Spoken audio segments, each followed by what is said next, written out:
Welcome back to the Paycheck to Daycheck podcast. In today's episode, I want to talk about planning for a summer sourcing trip.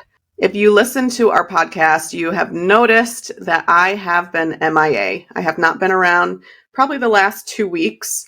Sadly, our best man in our wedding, one of Casey's best friends, Robert, passed away on May 28th. And we had to pretty much drop everything and head back to Iowa to say goodbye. That was not an easy thing to do. It was very emotional. It was a hard trip. Robert was an amazing friend, brother, and father to 3 beautiful girls. It was just so touching and amazing to see how many people came from all over the country. We weren't the ones that traveled the furthest to say goodbye, to talk about stories from his life, and then to celebrate the good person that he was. We will definitely miss him dearly. It was something, life happens, and we weren't going to miss a chance to head back to Iowa and say goodbye to him. So before I dive into the episode, huge shout out to Ashley. When I told her we had to go back to Iowa right away, she said, I got this. She kept the podcast going. She was recording solo episodes, made sure our Facebook group and social media was being taken care of. And I'm so thankful for Ashley that I could take off these 2 weeks. I couldn't ask for a better co-host and now friend. So thank you so much, Ashley. It was just so refreshing that I could take these 2 weeks to be there for Casey and to really have a chance where I didn't have to think about anything. So that was an awesome thing that Ashley did, and I will forever be grateful for that opportunity. So when we found out that Robert has passed away, we kept looking at plane tickets and discovered that it was going to be over $1,000 for Casey and I to fly back to Iowa, plus we would have to pay for a rental car. So we decided, you know what better way to get back to Iowa than a road trip? So we ended up driving from Apache Junction, which is east of Phoenix, all the way near Iowa City, Iowa. Let's see, we went through and stopped in Liberal, Kansas, which, by the way, is where Dorothy's Wizard of Oz house is. So random. We went to Kansas City, Missouri. And then where the funeral and everything was Ainsworth, Iowa. Very small town, which is kind of where Casey grew up. He grew up in Riverside, Iowa, home of the future birthplace of Captain James Kirk from Star Trek. Little fact about where Casey grew up. They had like this mini Starship Enterprise in Riverside and a museum for that. So, of course, I made Casey stop so I could get my photo op. We also went to Solon, Iowa to spend time with our friend Jeremy and Bridget. Omaha, Nebraska to see my friend Megan. North Platte, we stopped in North Platte, Nebraska, Black Hawk, Colorado, and then Durango, Colorado was our last stop. So we drove a total of 3,118 miles. We spent around $400 in gas, which was way cheaper than if we would have flown back to Iowa. And we just really wanted to turn this into a fun trip. You know, of course, we celebrated our friend Robert's life, but we also figured, why not source on the way home, see as many friends and family as we could, and really try to turn a really horrible time into a good time. That's where I got the idea for today's episode. I want to talk about kind of tips for planning for a summer sourcing road trip, because there was a lot of things that we could have done better and differently, but then there was a lot of things that we learned along the way. Because it's been a while since we've RV'd, and we would source when we were RVing, but we were going to be in towns for 3 weeks at a time. So we had enough time to go out and do sourcing.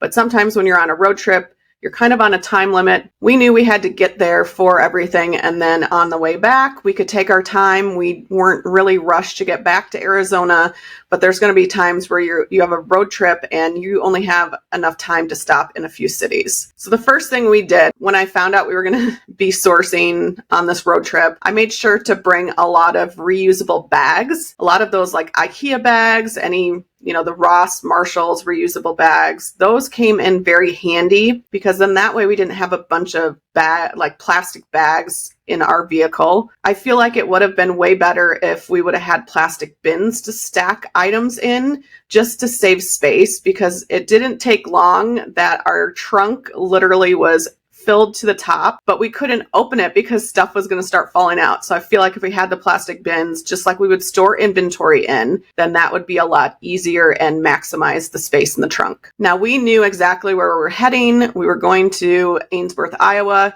And then on the way back, we wanted to hit Omaha to visit my friend Megan, and then Denver, Colorado area to visit Casey's Uncle Todd. So therefore we knew kind of what route we were going to go. And I think that was the biggest plus, was I was planning the daily routes ahead of time. So I would go to Google. I knew, we were mainly taking I-80 all the way to Denver. And I was looking along the way to see, okay, well, we're going to be stopping near this city. Let's search for thrift stores. We were doing hardware stores as well, which that was a lot of fun. We were looking for discontinued items, and especially in these small, like Midwestern towns where they don't get a lot of traffic and there's not a high volume of sales in these stores. So some of the items end up sitting on the shelves for a while. So those were kind of the main places I was looking for. Now, there was two different ways you could do this. You could write them down. I had a piece of paper. I wrote down what town, the address, and what the store was. And then also you could use the notes on your phone to put it. But what helped was sometimes we were going through areas where we didn't have a lot of cell reception. By having the stores already written down and knowing where we were going, we didn't have to worry about that. We could just go into town and look for those particular stores. So really planning your route ahead of time is very helpful. When you're going on a sourcing road trip, you might not have a lot of time to spend in each store. When you go into a store, don't be afraid to leave and move on. And this did happen to us quite a lot. An example would be in Durango, Colorado. I was looking on Google for thrift stores, and there was one where it looked like it wasn't like a boutique. It looked like it actually had good thrifted items, had really good reviews. We walked in, and I saw used Merrell boots for $64.99. A lot of the shirts were up to $14 to $17. It didn't take me long to realize I probably wasn't going to find anything there. So we ended up leaving. We went to Goodwill and then a Humane Society thrift store, which those ended up being a way better thrift store to go to. So don't be afraid to leave, move on. You want to make sure you're maximizing the time that you have. Now, we had set towns where we were going to stay for the night. And when that happened, what I would do is I would join the local buy-sell groups. And then this allowed us to kind of see if there was anything we could pick up locally or for garage sales. If you were going to be in a town and you wanted to go sourcing, garage sales are always great. It's summertime. People are starting to have garage sales. It's warmer out. So that was another thing that I ended up doing, and we were able to find a couple of places to stop at. Now, when you're on these sourcing road trips, one thing you're going to want to try to do is minimize your expenses. So one of the things you can do is bring a cooler, make sure that you have a lot of water, drinks available, bring some snacks so you're not having to stop. We also tried to reduce how much we were spending in gas, because obviously we went over 3,000 miles. We knew we were going to pay a lot in gas. There's an app called Gas Buddy, and it was actually one that we used to use on the road when we were RVing, and it just kind of searches the area that you're in. You can default and put diesel or gas or whatever your vehicle takes, and then it will show you all the gas stations in the area. You can sort by the lowest price, and that really helped us save a lot of money, because some of the small towns had really, really inexpensive gasoline, and then some of the bigger towns had more expensive. So it really helped us reduce what we were spending in gas, which I didn't think $400 was too bad. Definitely cheaper than a plane ticket if we would have flown back to Iowa. And when you're at some of the thrift stores or even garage sales or restaurants that you go to, talk to the locals. We were in a thrift store in North Platte, Nebraska, and we were talking about how we were on a road trip going from Iowa back to Arizona. And one of the locals was like, oh, you should try this thrift store because they're having a bag sale. So don't be afraid to talk to locals. It definitely will help you out. And they are always going to recommend other places that maybe you didn't know about. And not just for the locals for knowing which thrift stores or where to go, but also for like dining experiences. One of the things Casey and I like to do is support small businesses.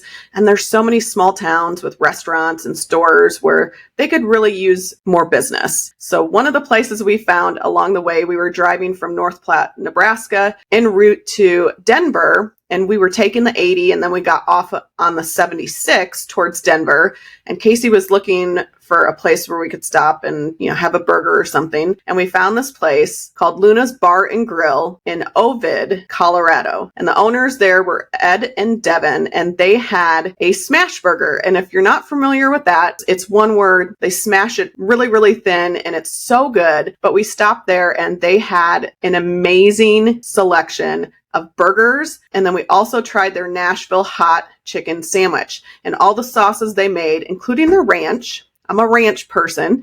They made everything from scratch. So that was just really neat. We got to meet the owners, made sure to give them a good Google review. But if you're ever on the 76 going in or out of Denver, stop in there. It is so good. The next thing you're going to want to do when you are outsourcing, especially in places where you don't know, or new states, new cities, always ask for discounts. Here in Arizona at our Goodwill, you can put in your email and they'll send you every single month a 20% off coupon. You have to spend $20 in order to get 20% off. We went to Goodwill in Missouri, Nebraska, Iowa, Colorado, and none of the stores had any discounts that we were aware of. So that was one thing that I was kind of surprised, but you never know if you go into maybe these small mom and pop stores, maybe they have an email newsletter where if you put in your email, you can get a percentage off. So always make sure you're asking about discounts. That way you can reduce the cost of goods. We took our Volkswagen Touareg. One of the reasons it gets really, really, really good gas mileage. That was the vehicle that we ended up taking. If you are going to take an RV or maybe like tow a trailer or something like that, there are places where you can stay for cheap or even free. When we were RVing, some of the Cracker Barrels, Walmarts, Bass Pro Shops, they actually allow overnight camping. So if you want to not have to pay for a hotel room, then you can always check these places out. There's different apps to be able to locate them. One of them that we used was RV Parky, and there's other ones out there as well. So you can always search for that.